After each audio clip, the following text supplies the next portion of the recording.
IQ level बढ़ाने के लिए हम आपको बताए भी रहेंगे, गिन के 42 दिन में आपका आईक्यू लेवल तेज हो जाएगा। 21 दिन के अंदर अगर आपका दिमाग कभी किसी चीज को रिवाइज मार दिया ना, तो फिर वो भूलने नहीं देगा अगले 2 महीने तक।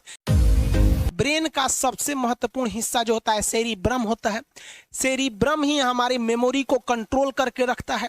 जिसकी मेमोरी अच्छी होती है उसे पढ़ाई लिखाई की चीजें, हर चीजें याद रहती हैं। तो इसको नापने का भी कोई ना कोई एक यूनिट होना चाहिए ना। जैसे हम आपको गेहूं देंगे तो तुरंत ही उसको किलो में नापिएगा, चावल देंगे तो किलो में नापिएगा, कपड़ा देंगे तो मीटर में नापिएगा, गैस देंगे तो वॉल्यूम में नापिएगा, एमएल में नापिएगा, लीटर में पानी नापिएगा। उसी तरह से हम कितना देर याद रखते हैं इसको काटेक्स में नापते हैं। जिसका काटेक्स ज्यादा है उसको कहते हैं कि ससुरा बहुते इसका दिमाग तेज है, यानी इसका आईक्यू लेवल ज्यादा है। और जिसका काटेक्स यानी याद रखने की क्षमता कम है उसे कहते हैं कि इसका काटेक्स कम है, यानी आईक्यू लेवल इसका कम है। समझ में आ गया कि नहीं आ गया? किसी को दिक्कत? अब हम आपको एग्जाम्पल देते हैं। आपकी लाइफ में बहुत सारे टीचर आए होंगे।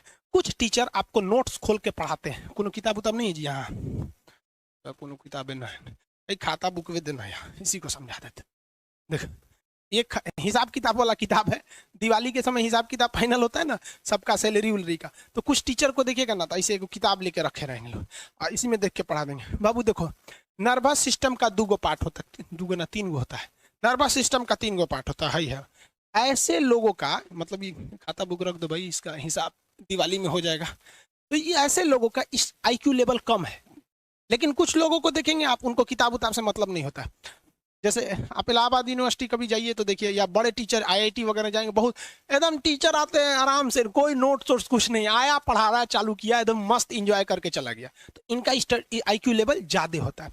आईक्यू लेवल बढ़ाने के लिए हम आपको बताए भी थे, दिमागीन खाइए, अच्छा रहता है। एक ही तरह की सोच मत सोचिए, अच्छा रहता है। आईक्यू लेवल कैसे बढ़ाएंगे? तो याद रखिए, आईक्यू लेवल बढ़ाने के लिए सोने से पहले का आधा घंटा बहुत जरूरी होता है। सोने से पहले आधे घंटे दिन भर में जितना काम किए उसको सुबह से रात तक देखते रहिए। एक बार रिवाइज मारिए कि सुबह उठे थे, ये किए थे, इसके बाद पढ़े थे, क्या क्या पढ़े थे, खान सर ये पढ़ाए थे। आप कहीं मैथ पढ़े होंगे, उसको सोचिए मैथ में क्या पढ़ाया गया था, खटाखट खटाखट। आपको सोचना ही है ना, सोचने में कितना टाइम लगता है, खटाखट। तो अगर इसको रिवाइज करते रहेंगे, गिन के 42 दिन में आपका आईक्यू लेवल तेज हो जाएगा। फिर आप कहेंगे कि सर जी हमरो बिना किताब का याद हो गया। और अगर यही खत्म हो जाएगा तो क्या कहिएगा, आपका भी आईक्यू लेवल गिर जाएगा। टॉपिक भूल जाते हैं, मतलब आपके दिमाग में दूसरा टॉपिक चलता है। आप लाइफ में किसको किसको आई लव यू बोले हैं, कभी भूले हैं? नहीं। कौन कौन आपको मारा है या कुछ उल्टा सीधा बोला है, नहीं भूलते।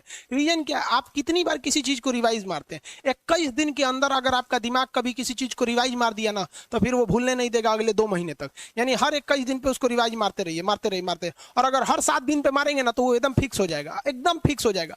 हम लोग को क्या है भैया, दिन रात पढ़ाते पढ़ाते पढ़ाते पढ़ाते आदमी पगला जाता है। इसलिए अब कोई नींद में भी पूछेगा, खान सर स्वायत्त तंत्रिका तंत्र किसे कहेंगे? स्वायत्त में कुछ नहीं आएगा, ये आ जाएगा आपका सिंपैथेटिक और पैरासिम्पैथेटिक, बस यही आ जाएगा। क्यों इतना जल्दी जल्दी जल्दी जल्दी रिवाइज मारा आदमी कि ये हमारा सब कॉन्शियस माइंड में घुस गया है। सब कॉन्शियस, देखिए कॉन्शियस माइंड उसे कहते हैं जिस पर हमारा कंट्रोल रहता है।